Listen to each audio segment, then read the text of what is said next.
আজি যিহেতু গণেশ পূজা আছে তো সকলোৱে ঘৰে ঘৰে নিশ্চয় পূজা কৰিছে আৰু মোৰ ফালৰ পৰা সকলোলৈকে গণেশ পূজা শুভেচ্ছা জনাইছোঁ আৰু ময়ো এপিনে আৰম্ভ কৰি দিলোঁ আৰু চাকি বন্তি জ্বলাবলৈ কাৰণে আৰু সন্ধিয়া হোৱাৰ লগে লগে সকলোৰে ঘৰে ঘৰে ধূপ চাকি জ্বলাবলৈ আৰম্ভ কৰে। কিমান ভাল লাগে নহয়নে বাৰু এইকণ সময়।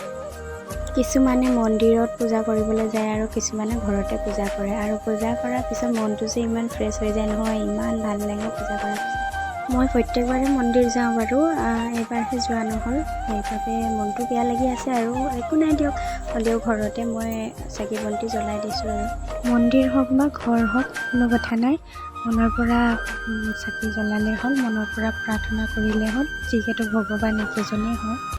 আৰু কোনে কোনে ঘৰতে এইদৰে পূজা কৰিছে জনাবলৈ নাপাহৰিব দেই। যদিহে মোৰ ভিডিঅ'বোৰ চাই ভাল পায় আপোনালোকে লাইক কমেণ্ট শ্বেয়াৰ কৰি দিব আৰু আজিলৈ ভিডিঅ'টো ইমানেই আৰু বৰ বেছি দীঘলীয়াও নকৰোঁ আৰু নেক্সট ভিডিঅ'ত লগ পাম। ফ'ল' কৰি যাব, মৰম দি যাব, যাতে মই নতুন নতুন ভিডিঅ' আনিব পাৰোঁ আপোনালোকৰ মাজলৈ।